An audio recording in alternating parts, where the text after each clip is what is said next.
नमस्कार, स्वागत है आपका इंडिया न्यूज पर और मैं हूं आपके साथ स्वाति सिंह। भारतीय जनता पार्टी ने केंद्रीय पदाधिकारियों की सूची जारी की है।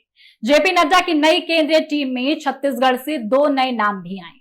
पूर्व मंत्री लता उसेंडी और सांसद सरोज पांडे को राष्ट्रीय उपाध्यक्ष बनाया गया है। राष्ट्रीय उपाध्यक्ष की लिस्ट में डॉक्टर रमन सिंह का नाम भी बरकरार है।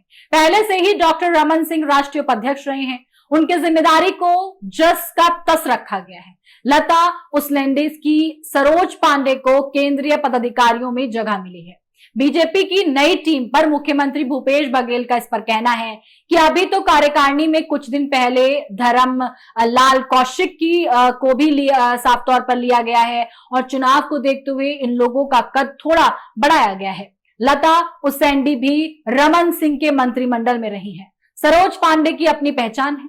15 साल तक छत्तीसगढ़ के मुख्यमंत्री रह चुके डॉक्टर रमन सिंह का कद कम किए जाने की चर्चाएं अचानक साफ तौर पर जाने के बाद होती रही, मगर साल 2023 के बीते कुछ महीनों में यह तय हो गया कि भारतीय जनता पार्टी का भरोसेमंद चेहरा रमन सिंह है।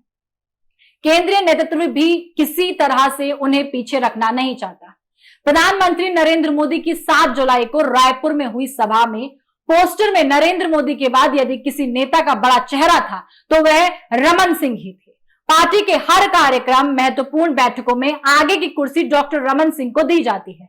बीच बीच में प्रदेश में यह सियासी चर्चा होती रही कि अब शायद रमन सिंह के चेहरे पर भाजपा को भरोसा नहीं रहा है। इसके पीछे बड़ी वजह यह भी रही है कि प्रदेश प्रभारी ओम माथुर सरीखे नेता ये कहते दिखे कि आने वाला चुनाव कमल छाप पर लड़ा जाएगा, ना कि किसी चेहरे पर। इसके बाद हर मौके पर रमन सिंह का कद बरकरार दिखा और मौजूदा समय में राष्ट्रीय पदाधिकारियों की जारी सूची में एक बार फिर से रमन सिंह के नाम को दोहराया जाना इसी की पुष्टि करता है।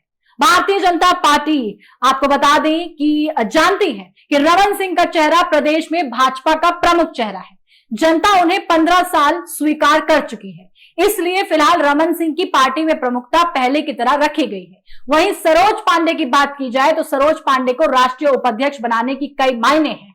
इससे पहले सरोज पांडे भारतीय जनता पार्टी की राष्ट्रीय महासचिव रही हैं। राष्ट्रीय महासचिव का यह पद मौजूदा राष्ट्रीय उपाध्यक्ष के पद से कहीं ज्यादा प्रभावशाली पद माना जाता है। वर्तमान समय में सरोज पांडे को सम्मान तो दिया गया, मगर उनका पावर कम नहीं किया गया। सरोज पांडे इस वक्त राज्यसभा की सांसद हैं। भाजपा की केंद्र टीम में लंबे अरसे तक काम करने का अनुभव रखती हैं। अनुभवी महिला नेत्री होने के नाते सरोज पांडे को राष्ट्रीय टीम में शामिल किया गया है। सियासी करियर की बात की जाए तो प्रदेश में सरोज पांडे की राजनीति काफी प्रभावी रही है। दुर्ग संभाग में उनके प्रभाव को देखते हुए राष्ट्रीय उपाध्यक्ष की जिम्मेदारी दी गई।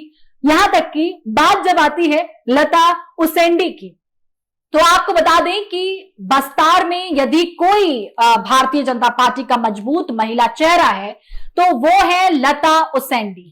वह ये ऐसा नाम है जो प्रदेश प्रभारी ओम माथुर, राष्ट्रीय अध्यक्ष जेपी नड्डा और खुद केंद्रीय गृह मंत्री अमित शाह इस बात पर फोकस कर रहे हैं कि छत्तीसगढ़ में भारतीय जनता पार्टी की स्थिति बस्तार में कैसे सुधारी जाए। यही वजह है कि राष्ट्रीय टीम में अब बस्तार से लता उसेंडी की जगह दी जा रही है। लता उसेंडी रमन कैबिनेट में महिला बाल विकास विभाग की मंत्री रह चुकी हैं।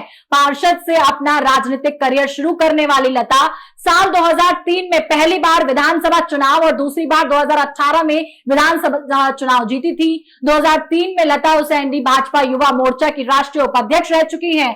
आदिवासी महिला चेहरा होने की वजह से उन्हें राष्ट्रीय उपाध्यक्ष बनाया गया। यह आने वाले चुनावों के मद्देनजर भाजपा के लिए एक सोची समझी रणनीति का ही हिस्सा है। मिशन विधानसभा लोकसभा फोकस में छत्तीसगढ़ भारतीय जनता पार्टी की ताजा लिस्ट इस बात का संकेत देती है कि पार्टी ने न सिर्फ विधानसभा बल्कि लोकसभा चुनावों को ध्यान में रखकर तैयारी की है। मौजूदा समय में राज्यसभा सांसद सरोज पांडे दुर्ग इलाके में अपना प्रभाव रखती हैं और लता उसेंडी बस्तार से की नेता हैं। इन इलाकों में विधानसभा और लोकसभा चुनावों में भारतीय जनता पार्टी अपनी स्थिति और बेहतर करने की कोशिश में है।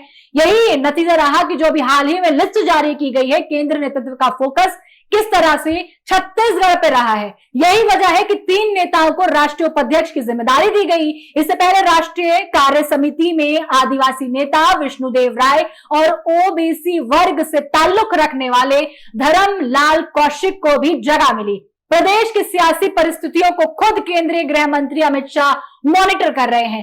बीते 2 महीनों में 3 बार प्रदेश का दौरा कर रहे, ऐसे में इसमें एक सभा और 2 बार पार्टी कार्यालय में आधी रात तक स्थानीय नेताओं के साथ गुप्त बैठक।